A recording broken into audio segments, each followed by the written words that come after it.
मध्य प्रदेश के मुख्यमंत्री शिवराज सिंह चौहान भी कोरोना पॉजिटिव पाए गए हैं। आज सीएम शिवराज सिंह चौहान की रिपोर्ट कोरोना पॉजिटिव आई। रिपोर्ट आने के बाद सीएम शिवराज सिंह चौहान ने कहा कि मेरे संपर्क में आए लोग जांच करा ले, मैं कोरोना गाइडलाइन का पूरा पालन कर रहा हूं। सीएम शिवराज सिंह चौहान की रिपोर्ट कोरोना पॉजिटिव आने पर राज्यसभा सांसद ज्योतिरादित्य सिंधिया ने ट्वीट किया है। ट्वीट में सिंधिया ने लिखा कि ईश्वर से आपके शीघ्र स्वास्थ्य लाभ की प्रार्थना करता हूं।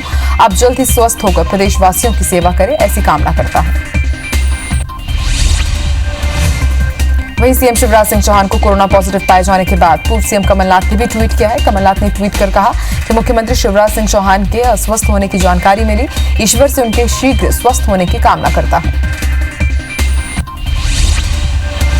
सांसद दिग्विजय सिंह ने भी सीएम शिवराज सिंह चौहान को कोरोना पॉजिटिव होने पर ट्वीट किया है। ट्वीट में दिग्विजय ने लिखा कि दुख है कि शिवराज जी आप कोरोना संक्रमित पाए गए हैं, ईश्वर आपको शीघ्र स्वस्थ करे। आपको सोशल डिस्टेंसिंग का ख्याल रखना था, जो आपने नहीं रखा। मुझ पर तो भोपाल पुलिस ने एफआईआर दर्ज कर ली थी, आप पर कैसे करते, आगे अपना ख्याल रखें। सीएम शिवराज सिंह चौहान की कोरोना रिपोर्ट पॉजिटिव आने के बाद उनके संपर्क में आए मंत्री ओम प्रकाश सुखलेचा होम क्वारंटीन पर हो गए हैं। उन्होंने वीडियो जारी कर लोगों से अपील की है कि कोई उनके व्यक्तिगत संपर्क में ना आए। अगर कोई समस्या है या किसी विषय पर बात करनी है तो उन्हें कॉल कर सकते हैं। सीएम भूपेश बघेल ने रायपुर के साथ ही प्रदेशवासियों से कोरोना संक्रमण की रोकथाम और बचाव के कार्यों का और उपायों का कड़ाई से पालन करने की अपील की है। उन्होंने कहा कि कोरोना का भी इलाज नहीं है, ना ही वैक्सीन आ पाई है। कोरोना किसी को भी हो सकता है, ऐसे में लोग लापरवाही ना करें और नियमों का पालन करें। पूर्व मुख्यमंत्री डॉक्टर रमन सिंह के लगातार चिट्ठी लिखने पर सीएम भूपेश बघेल ने बड़ा बयान दिया है। उन्होंने कहा है कि रमन सिंह सुझाव भी देते हैं तो हम उसे गंभीरता से लेते हैं, वो आलोचना भी करते हैं तो हम उसे भी गंभीरता से लेते हैं, लेकिन उनकी नीयत वैसी नहीं होती है। सीएम भूपेश बघेल ने कहा कि रमन सिंह आज तक किसी भी मुद्दे पर प्रधानमंत्री नरेंद्र मोदी को पत्र नहीं लिखे हैं। पूर्व मंत्री ब्रजमोहन अग्रवाल ने सरकार पर आरोप लगाते हुए कहा है कि सरकार कोरोना को गंभीरता से नहीं ले रही है। वहीं कृषि मंत्री रविंद्र चौबे ने कहा कि ब्रजमोहन अग्रवाल का इशारा था कि यदि नमस्ते ट्रंप नहीं किया होता तो कोरोना नहीं आता। मुरैना में कैबिनेट मंत्री इंदल सिंह कंसाना ने कांग्रेस के पूर्व मंत्री जीतू पटवारी के जूते खाने वाले बयान पर पलटवार करते हुए कहा है कि पटवारी पहली बार के विधायक और फिर कैबिनेट मंत्री थे। जब कैबिनेट मंत्री की कुर्सी जाती है तो आदमी पागल हो जाता है। पटवारी के साथ भी ऐसा ही हुआ है। इंदल सिंह कंसाना ने चुटकी लेते हुए ये तक कह दिया कि पटवारी का तो मेडिकल चेकअप करा लेना चाहिए। कांग्रेस विधायकों के इस्तीफे को लेकर बयानबाजी का दौर थमने का नाम नहीं ले रहा है। कांग्रेस के पूर्व मंत्री पीसी शर्मा ने कहा है कि कांग्रेस का खराब डीएनए अब पार्टी से बाहर हो गया है। पीसी शर्मा ने यह भी कहा कि भोपाल आए संघ प्रमुख भी कह रहे हैं कि बीजेपी में विपरीत विचारधाराओं के लोग आ रहे हैं, इससे विस्फोट होगा। मध्य प्रदेश के पूर्व वित्त मंत्री और सीनियर बीजेपी के नेता जयंत मलैया इन दिनों चंबल दौरे पर है। मलैया ने कहा कि वो बीजेपी के संगठन को मजबूत करने के लिए चंबल के दौरे पर हैं। उन्होंने कहा कि मतदान केंद्रों पर बीजेपी और सिंधिया समर्थकों के बीच बैठक करने जा रहे हैं, रिजल्ट अच्छे आएंगे। कांग्रेस के विधायक दुखी होकर बीजेपी में आ रहे हैं। मध्य प्रदेश के उपचुनाव के रण में अब उमा भारती भी उतरेंगी। पूर्व मुख्यमंत्री उमा भारती मध्य प्रदेश में होने वाले उपचुनाव के लिए प्रचार करेंगी। भाजपा पार्टी की मांग पर उमा भारती ने आखिरी चरण में 27 सीटों पर होने वाले उपचुनाव में प्रचार करने का फैसला लिया है। तखतपुर में गायों की मौत पर कृषि मंत्री रविंद्र चौबे का बयान आया है। उन्होंने कहा कि दोषियों पर कार्रवाई की जाएगी। रविंद्र चौबे ने यह भी कहा कि मामले में हमने कलेक्टर को निर्देश दे दिए हैं, इसमें जो भी जिम्मेदार होगा उन पर एफआईआर दर्ज की जाएगी। तो हालात चाहे जो भी रहे हों, लेकिन इस मौत का जिम्मेदार कोई ना कोई तो है। हमने कलेक्टर को एफआईआर करने के भी निर्देश दे दिए हैं और जितनी भी कार्रवाई सख्त से सख्त किया जा सकता है वो कार्रवाई किया जाएगा।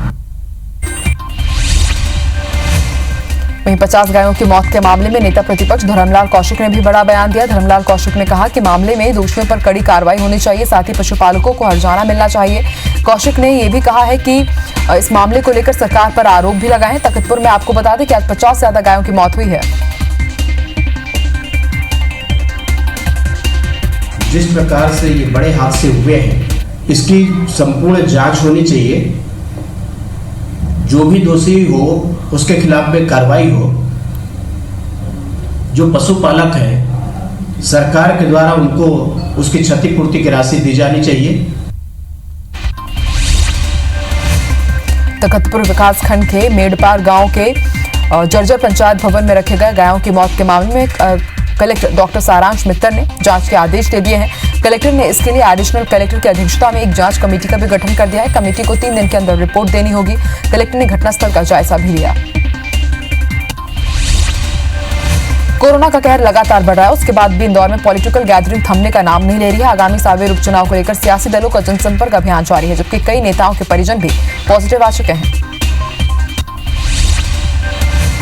ग्वालियर रेंज के आईजी के तबादले के अब एसपी नवनीत भसीन का ट्रांसफर कर दिया गया है, जिस पर कांग्रेस का आरोप है कि ज्योतिरादित्य सिंधिया के इशारे पर की जा रही है ताकि विधानसभा उपचुनाव से पहले बीजेपी को फायदा मिल सके।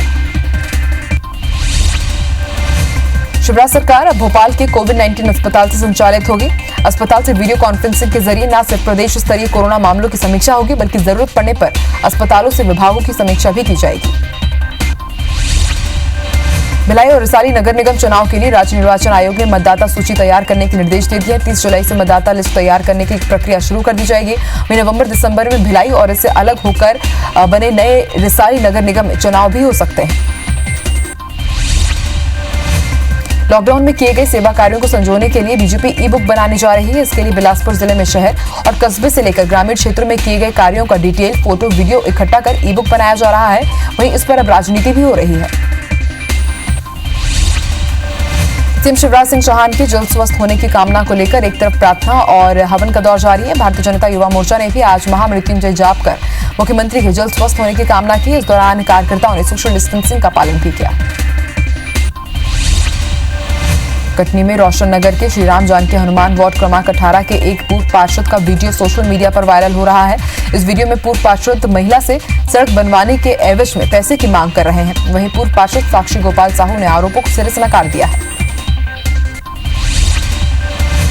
इंदौर शहर में बनाए जाने वाली दुकानों की निविदा प्रक्रिया और आवंटन अब विवादों में आ गया है। शहर के गांधी चौक में नगर परिषद के नाम पर करोड़ों की जमीन है, जहां नगर परिषद को 37 दुकानों का निर्माण कराना है। आरोप है कि नगर परिषद में प्रभावशाली लोगों को दुकानों का आवंटन कर दिया गया है और निविदा प्रक्रिया का भी पालन नहीं किया गया। रायगढ़ की ट्रैफिक व्यवस्था सुधारने और सड़क हादसों को कम करने के लिए अब 4 विभागों की टीम मिलकर काम करेगी। टीम न सिर्फ ब्लैक स्पॉट्स का चिन्हांकन करेगी, बल्कि हादसों का पर्याय बन रहे चौक चौराहों को भी बदला जाएगा। नगर निगम, पुलिस, आरटीओ और पीडब्ल्यूडी विभाग की टीम इस योजना पर काम कर रही है। इंदौर में कोरोना का कहर लगातार बढ़ता जा रहा है, उसके बाद भी बाजार में भीड़ जमा हो रही है। कहीं फिर से लॉकडाउन ना हो जाए, इस आशंका के चलते त्योहारों के लिए अभी से ही खरीदारी की जा रही है। बाजारों में कुछ लोग सोशल डिस्टेंसिंग का पालन कर रहे हैं, तो वहीं कुछ लोग बेखौफ घूमते हुए नजर आ रहे हैं। आकांक्षी जिलों की डेटा रैंकिंग में छत्तीसगढ़ के नक्सल प्रभावित बीजापुर जिले को पूरे देश में प्रथम स्थान मिला है। नीति आयोग की जून साल 2020 की स्थिति में आज लिस्ट जारी की गई, जिसमें बीजापुर ने विभिन्न मानकों पर बेहतर प्रदर्शन करते हुए टॉप स्थान हासिल किया है। सुकमा में नक्सलियों ने पुलिस जवान के परिवार को गांव छोड़ने का फरमान सुना दिया है। पिता की सूचना पर जवान विनय कुमार दूधी ने अपने गांव तुमलपाड़ में 5 ट्रैक्टर भेजकर अनाज और अन्य सामान दोनापाल मंगवाया है। वहीं कुछ दिनों बाद उसके पिता भी दोनापाल पहुंच जाएंगे। टीकमगढ़ के बलदेवगढ़ में ग्रामीणों ने राजस्व विभाग की टीम पर हमला कर दिया। पटवारी और राजस्व निरीक्षक गांव में एक जमीन का सीमांकन करने पहुंचे थे। इस दौरान टीम पर हमला कर दिया गया, जिसका वीडियो सोशल मीडिया पर वायरल हो रहा है। वहीं पुलिस ने गांव के 6 से ज्यादा लोगों के खिलाफ मामला दर्ज कर लिया है। जांजगीर चांपा के करौआडीह गांव में चरित्र शंका के चलते एक पति ने फावड़े से पत्नी की हत्या कर दी। आरोपी ने फावड़े से महिला पर ताबड़तोड़ वार की, जिससे महिला गंभीर रूप से घायल हो गई। घटना के बाद तुरंत उसे जिला अस्पताल ले जाया गया, जहां उसकी मौत हो गई। वहीं पुलिस ने आरोपी को हिरासत में ले लिया है। राजनांदगांव के अंबागढ़ चौकी क्षेत्र में युवक की संदिग्ध मौत के मामले में पुलिस ने आरोपी भाई और भाभी को गिरफ्तार कर लिया। थाना प्रभारी के मुताबिक हरेली पर्व में दोनों भाइयों के बीच विवाद हुआ था, जिसके बाद मृतक के भाई और भाभी ने घुंचा से गला कसकर युवक की हत्या कर दी थी। नीमच पुलिस ने कुख्यात तस्कर विक्रम को गिरफ्तार करने की सफलता हासिल की। विक्रम पर पुलिस ने 25,000 का इनाम घोषित किया था। मुखबिर की सूचना पर पुलिस ने सरवानिया चौकी के पास घेराबंदी कर उसे गिरफ्तार किया। उसके पास एक पिस्टल भी बरामद की गई है। विक्रम साल 2016 से ही फरार चल रहा था। जबलपुर में पुलिस ने रेप के आरोप में एक ढोंगी बाबा को गिरफ्तार किया, जिस पर विजयनगर की एक महिला ने आरोप लगाया है कि संजय महाराज उर्फ संजय उपाध्याय ने धर्म कर्म के नाम पर उसके साथ रेप किया। फिलहाल कथित बाबा संजय उपाध्याय से पुलिस पूछताछ कर रही है। जबलपुर के भर्तीपुर इलाके के एक मकान में पुलिस ने छापेमार कार्रवाई की। यहां से लगभग करीब 1.5 लाख रुपए कीमत की शराब जब्त की गई है। ये मकान जानू सोनकर का बताया जा रहा है और इसके साथ ही मल्लू सोनकर का भी ये मकान बताया जा रहा है, जिनके खिलाफ आबकारी एक्ट के तहत मामला दर्ज कर लिया गया है। तलाश शुरू कर दी गई है। जबलपुर में सोमवार सुबह तक टोटल लॉकडाउन लागू है, जिसमें शराब दुकानें बंद हैं। ग्वालियर में एक महिला ने अपने पति और जेठ पर दुष्कर्म करने का आरोप लगाया, जिसकी शिकायत महिला ने इंदरगंज थाने में की है, जिस पर पुलिस ने मामला दर्ज कर पति और जेठ को हिरासत में ले लिया और मामले की जांच शुरू कर दी गई है। बलरामपुर की वाड्रफ नगर पुलिस ने एक शातिर बाइक चोर को गिरफ्तार किया है। साथ ही उसके पास से चोरी की 2 बाइक भी बरामद की गई। पुलिस ने 9 जुलाई को एक गाड़ी चोरी की रिपोर्ट दर्ज की थी, जिसके बाद से ही पुलिस लगातार आरोपी की तलाश कर रही थी। इस दौरान मुखबिर की सूचना पर यह कार्रवाई की गई। आगरमालवा के सुसनेर में किचन की खिड़की तोड़कर घर में घुसे चोरों ने लाखों के माल पर हाथ साफ कर दिया। 5 पुलिया स्थित मनीष जैन के मकान से चोर ने सोने चांदी की जेवरों के साथ ही 3 लाख रुपए नकद ले उड़े। वहीं पुलिस ने घटना की जानकारी लेकर जांच शुरू कर दी गई है। जिले में रात 8 बजे से सुबह 5 बजे तक कर्फ्यू लगा हुआ है। तमतरी में चचेरे भाई ने अपनी शादीशुदा बहन के साथ दुष्कर्म कर लिया है। मामला अर्जुनी थाना क्षेत्र का बताया जा रहा है। पीड़िता की शिकायत पर पुलिस ने मामला दर्ज कर लिया है। आरोपी को गिरफ्तार कर जेल भेज दिया गया है। पुलिस की माने तो आरोपी लंबे समय से पीड़िता पर गंदी नीयत रखता था। अंबिकापुर के चकेरी गांव में पिता की हत्या और मां को घायल कर फरार आरोपी को पुलिस ने गिरफ्तार कर लिया। आरोपी भगत सिंह पिता के द्वारा खेत जोतने की बात कहे जाने पर नाराज होकर के यहां वहां घूम रहा था और उसके बाद उसने घटना को अंजाम दे दिया। फिलहाल पुलिस ने आरोपी के खिलाफ हत्या का मामला दर्ज कर लिया। आगे की कार्रवाई शुरू कर दी गई है। जांजगीर के चांपा एसडीएम बजरंग दुबे ने कंटोनमेंट जोन में ड्यूटी से अनुपस्थित 3 शिक्षकों को निलंबित करने के लिए एक अनुशंसा पत्र कलेक्टर को भेज दिया। चांपा नगर पालिका क्षेत्र के वार्ड 12 बेलदार पारा को कंटोनमेंट जोन घोषित किया गया। यहाँ 3 शिक्षक रविंद्र द्विवेदी, अमरदास महंत और विनोद राठौर की ड्यूटी लगाई गई थी। कोरोना संक्रमित मरीज का वीडियो बनाना एक युवक को भारी पड़ गया। पुलिस ने युवक के खिलाफ मामला दर्ज कर लिया है। वहीं एक दूसरे मामले में तोकापाल ब्लॉक के अंतर्गत रायकोट के बिहार से लौटे युवक ने कोरोना जांच कराने से इंकार किया, जिसकी शिकायत ग्रामीणों ने एसडीएम से की है। रायपुर पुलिस ने 3 अंतर्राज्यीय समेत 4 बदमाशों को गिरफ्तार किया है। इन आरोपियों ने बीते 28 से 29 जून को हीरापुर रिंग रोड से सरिया लोड ट्रेलर चोरी की वारदात को अंजाम दिया था। आरोपियों के पास से 9 लाख का सामान भी जब्त हुआ है। तपकरा वन परिक्षेत्र में बीते दिनों जंगली हाथी को करंट से मारने के आरोपी के जमानत आवेदन को कोर्ट ने आज खारिज कर दिया। आरोपी को 14 दिन की न्यायिक हिरासत में जेल भेज दिया गया है। तपकरा वन अधिकारी ने आरोपी रंजीत किस्पोट्टा के विरुद्ध वन अधिनियम के तहत अपराध दर्ज कर सीजेएम की अदालत में पेश किया था। बलरामपुर के वाड्रफ नगर पुलिस चौकी क्षेत्र में आकाश बिजली की चपेट में आने से एक महिला समेत 2 किसानों की मौत हो गई है। दोनों किसान अपने खेत में काम कर रहे थे। उसी दौरान आकाश बिजली गिरी और दोनों की मौत हो गई। वहीं पुलिस ने दोनों मामलों में मर्ग कायम कर विवेचना शुरू कर दिया है। कबीरधाम जिले के ग्राम महाराजपुर कोविड सेंटर में मरीजों ने यहां मिलने वाले खाने और नाश्ते की क्वालिटी को लेकर कलेक्टर और सीएमएचओ से शिकायत की है। साथ ही सोशल मीडिया में वीडियो भी पोस्ट किया है। मामले में कलेक्टर ने कहा है कि मरीजों की शिकायत आई है, नया टेंडर निकालकर क्वालिटी सुधारी जाएगी। कोरबा में एससीसीएल के अधिकारी आधी रात को निस्तारी तालाब के लिए पाटने के लिए पहुंच गए। इसे लेकर ग्रामीणों और अधिकारियों के बीच तीखी बहस हुई। आरोपी के ग्रामीणों ने एससीसीएल दीपका क्षेत्र के महाप्रबंधक एसके देवांगन समेत कई अधिकारियों को बंधक बना लिया और उनके साथ मारपीट भी की गई। सरायपाली में आज शिक्षक संघ के पदाधिकारियों ने बीईओ ऑफिस का घेराव किया और बीईओ शिकायत विधायक से की है। शिक्षक संघ के पदाधिकारियों ने आरोप लगाते हुए कहा कि पेंशन प्रकरणों के निराकरण के लिए 40 से 45 हजार रुपए की मांग की जाती है। इसके अलावा पार्ट फाइनल जमा पूंजी जीपीएफ को निकालने के लिए योग्यता वृद्धि के लिए वेतन पर्ची के लिए राशि की मांग की जा रही है। अलीराजपुर के जोबट में फल और सब्जी व्यापारियों ने एसडीएम के आदेश के खिलाफ धरना प्रदर्शन किया। कल जोबट एसडीएम अखिल राठौर ने निर्देश जारी करते हुए सभी फल और सब्जी दुकानों को कृषि उपज मंडी प्रांगण में लगाने को कहा था, जिसके विरोध में फल और सब्जी व्यापारियों ने धरना प्रदर्शन कर सड़क पर जाम लगा दिया। तमतरी के सलोनी गांव में एक किसान के 5 एकड़ फसल को मवेशियों ने चराने का मामला आया है।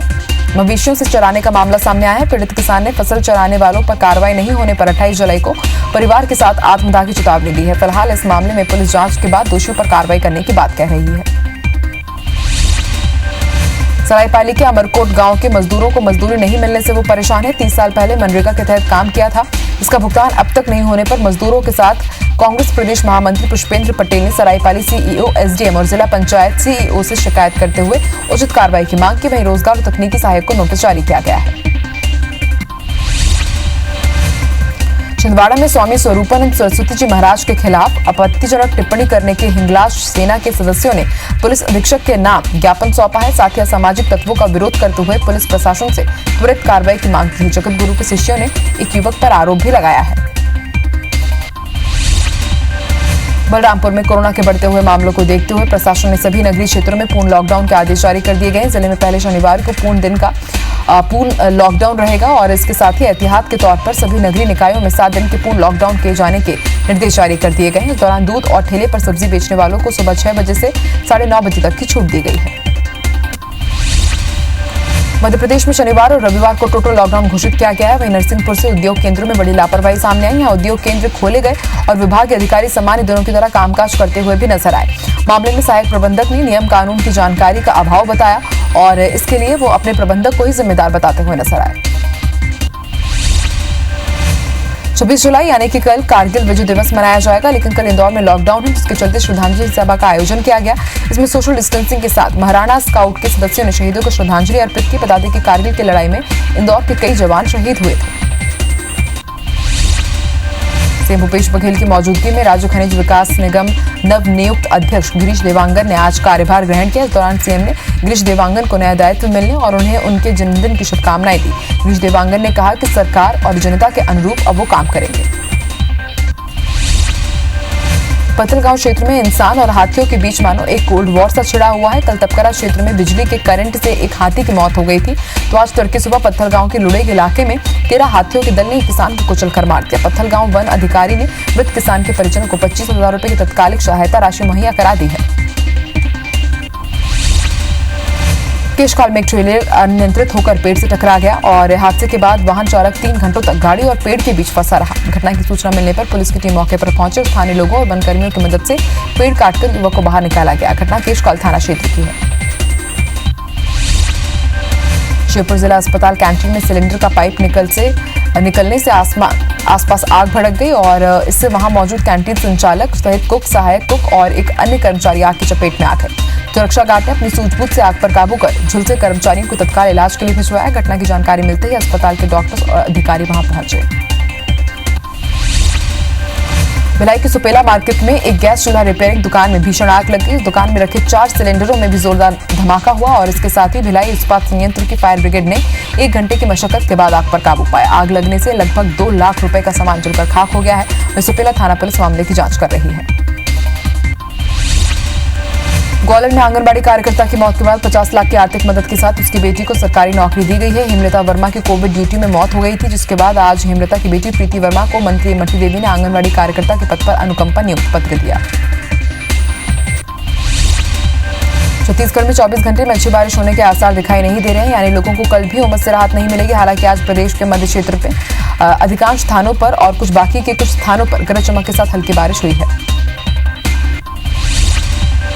सिंगरौली के डोलिया बुढ़ा गांव के कुएं में आज एक भालू गिर गया। सुबह ग्रामीणों से जानकारी मिलने के बाद वन विभाग और पुलिस की टीम गांव में पहुंची और भालू को रेस्क्यू किया गया। यहां के जंगल में भालू समेत दूसरे जंगली जानवर पाए जाते हैं, इसलिए रिहायशी इलाकों में ये आते रहते हैं। नागपंचमी में आज 24 सांपों को फॉरेस्ट डिपार्टमेंट और बालको थाना पुलिस के साथ कोरबा के पुटका पहाड़ में छोड़ा गया है। इसमें हिराज, अजगर, धमना, पानी वाला सांप, चिंजरज, नागबेलिया, करैत, दंड करैत के साथ और कई भी प्रकार के सांप थे, जिनको अलग अलग घरों से रेस्क्यू किया गया था। स्नेक रेस्क्यू टीम की पहचान क्षेत्र में सर्परक्षक के रूप में है। नागपंचमी के मौके पर इंदौर में सांप लेकर घूमने वाले सपेरों पर वन विभाग ने चालानी कार्रवाई की और सांप जब्त कर उन्हें जंगल में छोड़ दिया गया। नागपंचमी पर सपेरों की धरपकड़ के लिए वन विभाग ने 5 टीम गठित की थी। सपेरों को अलग अलग कॉलोनियों से पकड़ा गया है। कोरिया के वनांचल भरतपुर में व्याहान योजना से जुड़ी कोरिया महिला गृह उद्योग समूह की महिलाएं रक्षाबंधन के लिए राखियां बना रही है। इन राखियों में छत्तीसगढ़ संस्कृति की झलक देखने को मिल रही है। राखियों को मौली धागा, रेशम, कुंदन, ऊन, चावल, मोती और दूसरी सजावटी वस्तुओं से बनाया गया है। अयोध्या में राम जन्मभूमि मंदिर के भूमि पूजन के लिए बैतूल से मां सूर्यपुत्री ताप्ती नदी का जल और रज भेजी गई है। पुण्य सलीला मां सूर्यपुत्री ताप्ती जागृति समिति और भारतीय जनता पार्टी के नमामि नर्मदे प्रकल्प की तरफ से मां ताप्ती जल कलश बैतूल से रवाना किया गया है। विधि विधान से ताप्ती जल का पूजन कर इसे कलश में एकत्रित कर रवाना किया गया। अयोध्या के राम मंदिर निर्माण के शिलान्यास में उज्जैन के महाकाल वन से मिट्टी और भस्म पूजन के लिए अयोध्या पहुंचाई जाएगी। आह्वान अखाड़े के महामंडलेश्वर आचार्य शेखर ने बताया कि मंदिर के लिए उज्जैन की भागीदारी खुशी की बात है। यहाँ की मिट्टी और भस्म भगवान राम के भूमि पूजन में पहुंचने से हमारा अनुदान बना रहे, ऐसी आचार्य शेखर की कामना है। प्रधानमंत्री नरेंद्र मोदी रविवार को मन की बात के जरिए लोगों को संबोधित करेंगे। कोरोना संकट की वजह से लगे लॉकडाउन और अनलॉक के दौर में प्रधानमंत्री का ये 5वां मन की बात कार्यक्रम है। प्रधानमंत्री नरेंद्र मोदी रविवार सुबह 11 बजे लोगों को संबोधित करेंगे। इसके लिए प्रधानमंत्री नरेंद्र मोदी ने ट्वीट कर लोगों से सुझाव मांगे हैं। जम्मू कश्मीर के श्रीनगर के रणबीरगढ़ में आज सुरक्षा बलों और आतंकियों के बीच मुठभेड़ हुई। मुठभेड़ में जवानों ने 2 आतंकियों को मार गिराया। कश्मीर जोन पुलिस ने बताया कि पुलिस और सुरक्षा बल की ये कार्रवाई है। बता दें कि कश्मीर में पाक आतंकी लगातार घुसपैठ की फिराक में, जिसे हमारे सुरक्षा बल मुंहतोड़ जवाब दे रहे हैं। छत्तीसगढ़ में आज एक दिन में 249 कोरोना मरीज मिले हैं। राज्य में मरीजों की संख्या 7087 के पार पहुंच गई है। वहीं एक्टिव मरीजों की संख्या 2365 पहुंच गई। छत्तीसगढ़ में अब तक 4683 मरीज स्वस्थ होकर घर लौट चुके हैं। राज्य में कोरोना से अब तक 39 लोगों की मौत हो चुकी है। रायपुर में आज एक बार फिर से सबसे ज्यादा एक दिन में 123 नए केस सामने आए हैं। इंदौर में 99 दिनों के बाद सभी रिकॉर्ड को ब्रेक करते हुए एक साथ 153 नए पॉजिटिव मरीज मिले हैं। इनमें सांसद शंकर लालवानी के परिजन के साथ ही पुलिस विभाग के 4 अफसर कर्मचारी संक्रमण की चपेट में आए हैं। इंदौर में कोरोना संक्रमण से अब तक 303 लोगों की मौत हो चुकी है, जबकि संक्रमित मरीजों की कुल संख्या 6709 हो गई है।